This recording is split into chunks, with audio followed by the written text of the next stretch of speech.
I'm taking Lauren to dinner. You don't think she's gonna be expecting something big, do you? It's been 4 years, Johnny. You and me have been together for 27 years. Where's my ring? Dude, nice work, man. Thank you, buddy. Very funny. Appreciate it. It's crazy, you know, it's like one of those things where people just love the movie.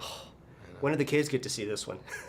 When they're 13. Yeah. You know, I'd probably let my boys see it a little sooner, but my wife would kill me. What type of sense of humor do you need to be, I guess, in a Seth MacFarlane? Accepting sense of humor. Like, you cannot get offended. People that are offended easily would not vibe well with Seth. Because here's the thing, he'll say really offensive things just to see how you're gonna react. He doesn't even believe it.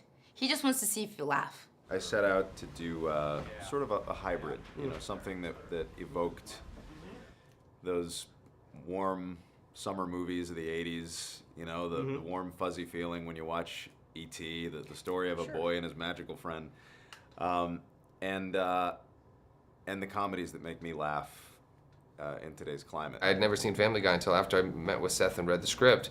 And they sent me the 150th episode of Family Guy, and I was watching it with my kids because I didn't know it's a cartoon. I think it was inappropriate. And we were laughing hysterically, and then my wife came in, got all upset, and ripped the thing out of the DVD player. Yeah, I think that I get his humor, and I have no shame. So he's like, just stick her in her, she'll do anything. Hopefully it's something fresh. Hopefully it's something that people haven't seen before. Yeah, I think you touched on something there. I don't think anyone's ever seen anything like this before, man. Well, that's good. Well, then I've done my job. Yeah. Oh.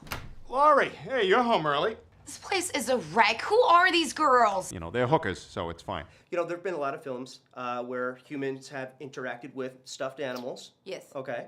Yes. What's setting this one apart? It's smart, it's funny, and it's a really raunchy stuffed animal. And I do believe that 12 minutes into the film, you will forget that it is a stuffed animal. Right.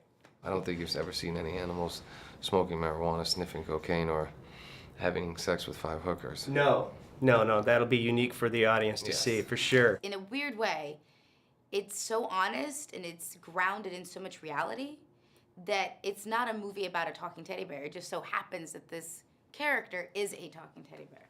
The company's having their 20th anniversary party next week, so that's something. Laurie's the senior VP at a big, huge PR firm. It's not that big of a deal. Company's turning 20, so you can bang it, but you can't get it drunk.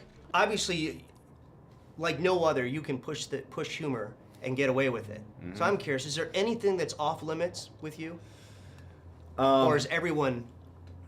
I will not make fun of the Maginot line. I think it's disrespectful to the French. They worked very hard, and I will not touch that with a 10-foot pole. Was there anything No. for you that you went, wow, I don't know No. if I can say that out loud? I've never said no to anything. Oh. For humor purposes, yeah. I Okay. mean, maybe taken out of context, that Right could be on. amazing.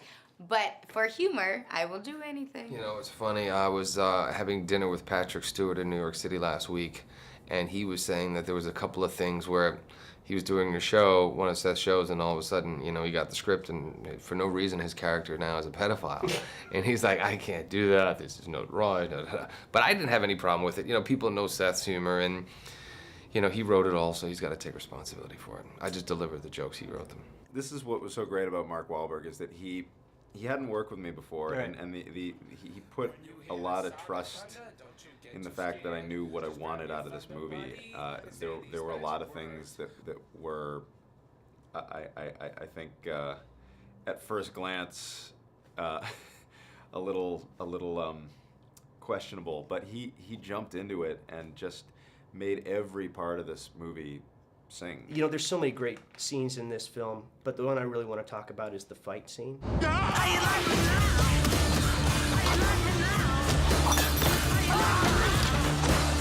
You know, walk me through this. You know, how do you fight? Because again, everybody talks about the fight scene when I thought, and I said it to Seth, I said, this is a dumb idea.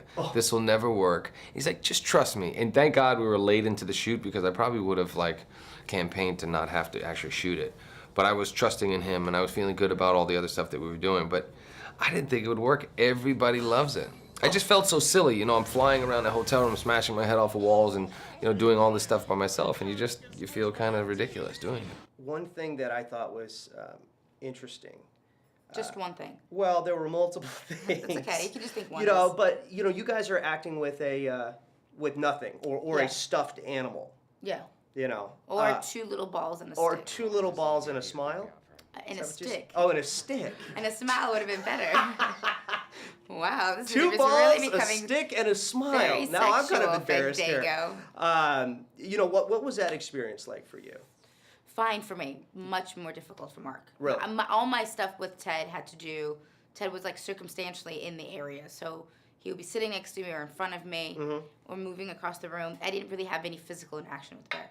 Mark did. Brandy, Heather, Channing, Brianna, Amber, Sabrina, Melody, Dakota, Sierra, Bambi, Crystal, Samantha, Autumn, Ruby, Taylor, Tara, Tammy. Did he give you all the names to say for the white trash? Yes. The white trash Yeah, the chip scene? 57 names were written. How many? In the 57.